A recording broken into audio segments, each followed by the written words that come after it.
Hola, buenos días. Soy el profesor Sergio Villalobos Ruminot del seminario Comunismo Sucio y quería simplemente introducir un poco las lecturas de esta semana y hacer una contextualización de estas en el contexto general del curso, ¿no? También quería hacer algunas aclaraciones administrativas que me parecen importantes, ¿no? Entonces, voy a partir por la parte administrativa. Esta semana comienza la segunda parte del curso, es decir, abrimos la primera unidad de cuatro que constituyen la segunda parte, ¿no? Precisamente porque la primera parte es la que tomó lugar o tuvo lugar durante el sector del curso que estuvo antes de la semana de descanso, ¿no? Terminando esta semana de descanso, comenzamos la segunda parte, ¿no? Las lecturas de la primera parte están enfocadas en producir una recuperación del problema del comunismo en el texto de Marx, básicamente, ¿no? Y mostrar cómo hay dos ejes centrales en esta problemática. El primero tiene que ver con las formulaciones primarias o tempranas de Marx, básicamente aquellas relativas a sus debates con el problema del derecho burgués, la cuestión judía, la formulación del manifiesto comunista y la diferencia entre comunismo pensado en términos de Marx y los comunismos utópicos, medievales, los socialismos de distinto tipo, ¿no? Eh, También, cuestión muy importante, tiene que ver con la específica lectura de la cuestión del trabajo alienado y la cuestión de lo sensible en el Marx temprano, y para eso utilizamos los textos de Carlos Casanova como una introducción a la potencia problemática que está en esos textos, ¿no? Y por supuesto, una recuperación del problema de Marx, ¿cierto? Y de la redefinición, si ustedes quieren, del comunismo a partir de la revalorización del problema de la comunidad agraria rusa y de ciertas formas no necesariamente europeas de transicionar o de hacer la transición entre cierto capitalismo y comunismo por un lado y entre formaciones económicas precapitalistas y capitalismo, ¿no? Todo eso es importante para mostrar dos o tres cosas, ¿no? La primera es que el concepto de comunismo en Marx, difiere y no es fácilmente traducible a los conceptos contemporáneos de comunidad, lo común, el común, ¿cierto? Y formas de vida comunitaria, independientemente de la importancia que tengan los textos tardíos de Marx relativos a la comuna agraria rusa y la recuperación de estos textos por parte de una tradición de pensadores críticos del occidentalismo de Marx, si ustedes quieren, que irían, ¿cierto?, desde Anderson, ¿cierto?, con su famoso libro Marx en los márgenes, pasando por Dussel, con la trabajo estupendo publicación de los manuscritos del 61 al 63, los famosos Grundrisse II o Grundrisse tardíos, ¿cierto?, hasta la revalorización del problema de la comunidad en el trabajo de Álvaro García Linera y otros pensadores, ¿cierto?, que han recuperado una lectura de Marx que les permite pensar la cuestión indígena y la cuestión agraria comunitaria en América Latina y en los Andes, ¿cierto?, de manera crítica con respecto a los modelos más esquemáticos del marxismo occidental. Sin embargo, nosotros lo que estamos diciendo no es solamente eso, sino también estamos diciendo que la formulación radical del problema del comunismo en Marx, no en el marxismo, supone una crítica radical del horizonte, digámoslo así, ontológico y antropológico de la filosofía política occidental. Es decir, transformar el comunismo de Marx en una política al interior del diagrama de la filosofía política occidental, que es lo que hizo el marxismo originalmente, convertir la crítica y el pensamiento de Marx en una práctica política y en una filosofía política, por muy pertinente, por muy lógico que pueda parecer, supone, por cierto, silenciar las críticas radicales de Marx con respecto a este horizonte ontoantropológico de la filosofía política occidental. Y, por supuesto, supone transformar a Marx en un marxista, esto es, en un teórico de una determinada práctica política que silencia la crítica radical de Marx con respecto al diagrama de esta filosofía política, ¿no? Esa tensión es fundamental porque la idea de comunismo sucio no es una mera recuperación del comunismo como una forma de organizar la sociedad moderna en el siglo XX, no tiene que ver con la recuperación de la herencia soviética o china, ni con las versiones más o menos radicales, más o menos coherentes del marxismo occidental, sino que la idea de comunismo sucio tiene que ver con enfatizar la crítica radical de Marx al diagrama político de su época, de la democracia liberal, del derecho burgués, de los derechos humanos y de las formas del contrato social que siguen siendo todavía las nuestras, en la medida en que siguen estando alimentadas por una misma imagen del hombre, de la producción, del contrato social, etcétera, etcétera, etcétera, de la historia. Ahora, en la segunda parte, comenzamos con dos libros de Roberto Espósito, que es uno de los filósofos italianos contemporáneos más importantes, que retoma la tradición del pensamiento político italiano y europeo en general, que tiene una influencia fundamental eh, del trabajo, sobre todo el trabajo tardío de Michel Foucault, ¿cierto? Y que en el horizonte lo que se ha llamado últimamente biopolítica plantea el problema, ¿cierto?, de las instituciones, del poder, etcétera, ¿no? Hemos elegido dos libros que no son los últimos libros de él, pero son muy pertinentes para nosotros. Comunitas e Inmunitas. El libro Comunitas es un libro fundamental para nosotros porque nos permite mostrar lo que ya hemos de una otra forma anticipado en la primera unidad, nos permite mostrar, ¿cierto?, las ambivalencias del problema de la comunidad y los límites inherentes a su materialización o a su concreción. Es decir, cada vez que concretamos la idea de comunidad, lo que hacemos también es suponer, ¿cierto?, un principio necesario de exclusión, que es el que permite la concreción de esta idea de comunidad.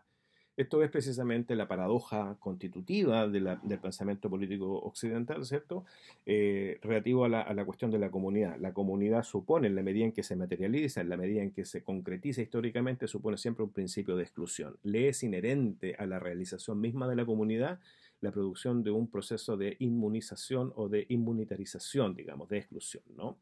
Entonces, lo que hace Espósito en este libro es investigar un poco esas paradojas para mostrar el carácter estrictamente conservador de una serie de pensamientos comunitarios, ¿no? En la medida en que esos pensamientos comunitarios, en la medida en que están preocupados por el cierre de la comunidad, terminan siendo localistas, parciales, excluyentes, etcétera, ¿no? Esto, por supuesto, no significa que la solución para este cierre comunitario sea la pura apertura formal y jurídica del liberalismo, ¿no? Porque el liberalismo también supone algo así como un cierre estrictamente exclusionario que no está dado en términos antropológicos o identitarios, sino en términos económico-políticos, que también es parte de la crítica de Marx a los límites del pensamiento liberal. El segundo libro, Inmunitas, Negación y Protección de la Vida, es complementario porque trabaja precisamente el revés, ¿no? El revés de la tradición del pensamiento político del orden social de la comunidad, mostrando que le es inherente al pensamiento político occidental la producción de una serie de mecanismos, tecnologías, dispositivos orientados al control del viviente, ¿no? De las poblaciones, de los sujetos, ¿no? Y esto, por supuesto, arranca ya con Michel Foucault, con sus trabajos fundamentales. Yo podría mencionar aquí Las palabras y las cosas del año 66, donde Foucault entiende que una vez agotado el horizonte teológico político que definió las formas de organización del viviente en términos teológico-políticos medievales, premodernos, etcétera, ¿no? Una vez agotado ese horizonte de sentido, emerge como problema material la vida. Y precisamente para controlar este irreductible material, esta complicación que es la proliferación de la vida, ¿cierto? Ya no regida por el contrato teológico o incluso, ¿cierto? El contrato, ¿cierto?, celestial, el contrato de salvación, ¿cierto? Surgen las ciencias humanas. Es decir, las ciencias humanas tienen como objeto de preocupación, pero también de análisis y como objeto para clasificar a la cuestión de la vida, a su materialidad diversa, a su proliferación. Sea esta la lingüística, ¿cierto? Sea esta la economía o la biología, o simplemente sea esta las distintas ciencias sociales contemporáneas, ¿no?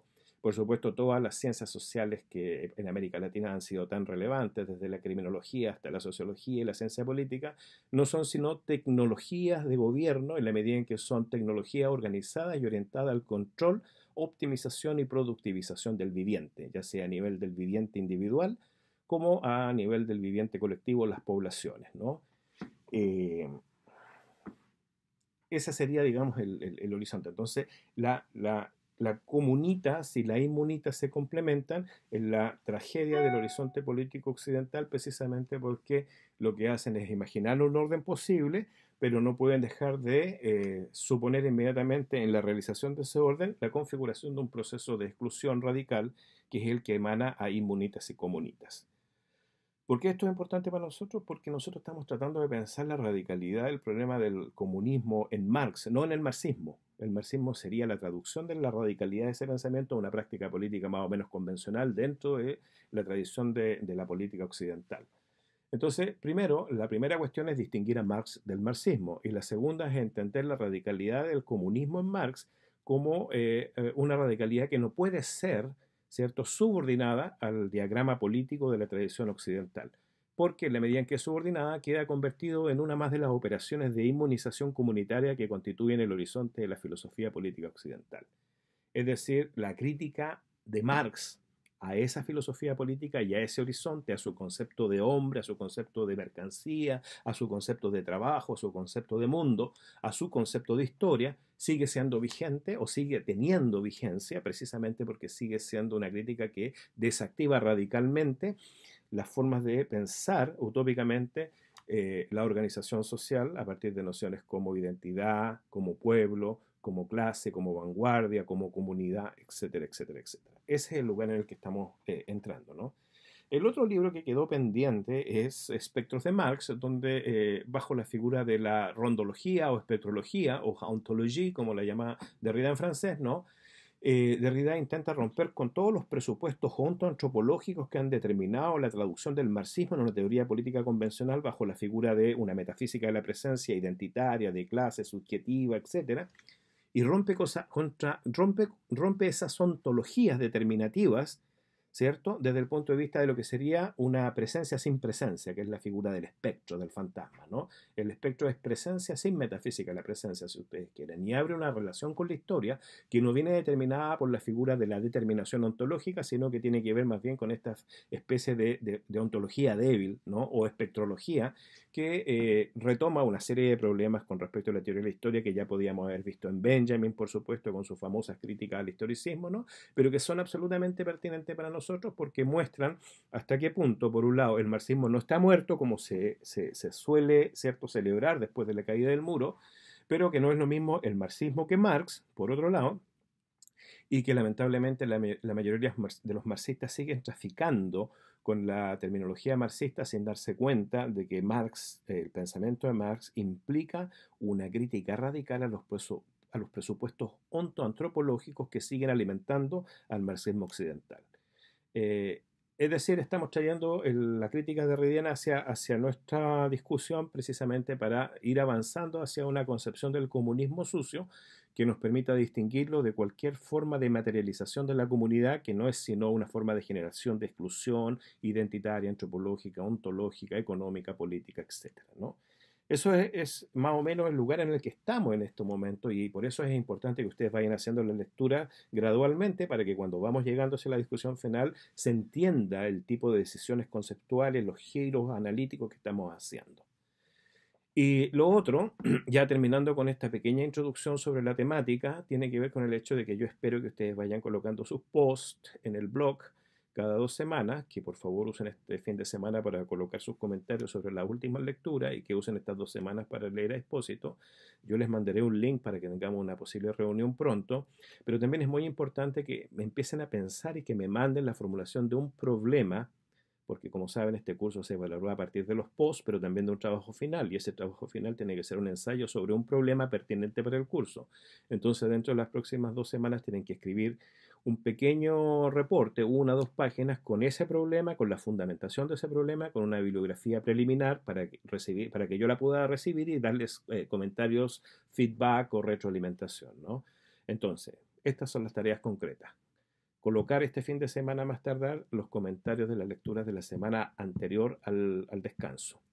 Usar las próximas 2 semanas para leer Expósito y colocar los comentarios sobre estos libros de Expósito. Y redactar un pequeño documento donde esté su problema, su fundamentación y una pequeña bibliografía para que yo pueda avanzar con ustedes en la elaboración del trabajo final. Eso. Y por supuesto empezar a pensar en qué día nos puede servir para una reunión en Zoom, una reunión que será relajada y que estará básicamente organizada en torno a las posibles preguntas que ustedes tengan. Y por supuesto cualquier otra cosa pueden escribirme en cualquier momento. Así que les vaya bien con la lectura y nos vemos pronto. Adiós.